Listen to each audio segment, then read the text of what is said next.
magaalada Oslo ee caasimadda dalka Norway ayaa lagu qabtay kulan ballaaran oo lagu dabaaldigay in lagu aasaasay maamul cusub oo lagu magacaabo Saylac Lughaya State. Kulankan ayaa ka dhacay bartamaha magaalada Oslo ay isugu yimaadeen dad culimaawidiin, cuqaal, dhalinyaro, caruur iyo dumar kuwaasoo lagu taageerayay maamulka state-kan cusub. State-kan ayaa ah mid ka tirsan sida caadiga ah Somaliland kadib bay yiraahdeen markii aanu aragnay habka Somaliland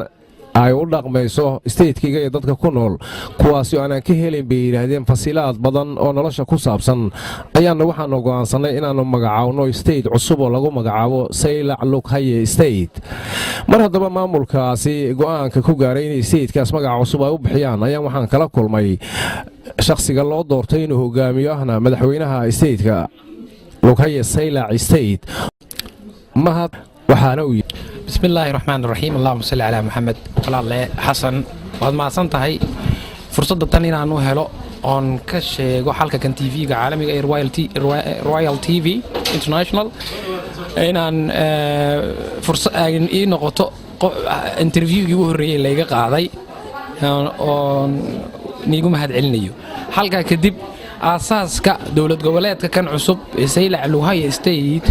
waxaanu ka soo shaqeynay muddo 8 bilood ah haddii aan dib u durugno waqtiga aqooniyaanka waxgaradka culimaawidiinka iyo haweenka gobolka Saylac Lughaya State oo ka kooban Saylac Lughaya Xariirad Heemaal Booq Abduqaadir Doon Jiri iyo Looya Cadaba intaasoo degmood duruufaha 22 sanood oo ay hoos joogeen maamulka Hargeysa laga taliyo anagu u arkayno inuu waxba noo soo wadin darteed ayaa dhulkii duruufo adag oo baahi kamid tahay biyo li'i waxbarasho li'i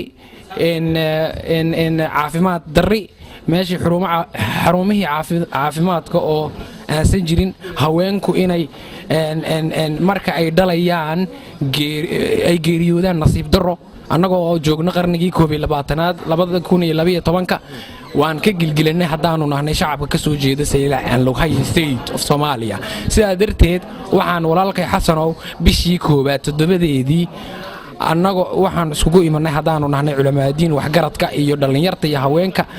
gobolada ka soo jeeda magaalada tan Oslo maalin sabti ay ahayd sidaan jeclahay telefoonana adduunka iyo caalamka conference ku yeelanay halkaas baan hoosta ka xariiqnay inaan gobolka aan ku dhawaaqno magaciisa uu yahay aniguna la ii doorto madaxweyne ku meel gaara oo magacayguna waxa weeye injineer Mahad Abiib Maxamuud dhalinyar anoo ayaa dalka kan imid waxna ku bartay noloshaydana ku samaystay waana u mahad celinayaa xukuumadda Norway in fursad ay siiyeen waxaan dhulka ka heli waayay kulanada noocan oo kale ayaa ah kulamo Soomaalida qurbaha inta badan ay ku aasaasan kuwaas oo lagu magacaabo state cusub oo markaas ka dhashay qayb Soomaaliya kamid ah kanina uu noqon doono sida ay sheegeen kii ugu dambeeyay markaa taariikhdan ugu dambeysay lagu aasaasay magaalada Oslo iyadoo mas'uuliyiinta ka tirsan qaaran kala kulmayna ay sheegeen in sababta loo sameeyay ay tahay in laga bixiyo dhibaatooyinka haysta dadkooda ku nool geygaasi oo qaybo kala duwan oo gobollo iyo degmooyin ah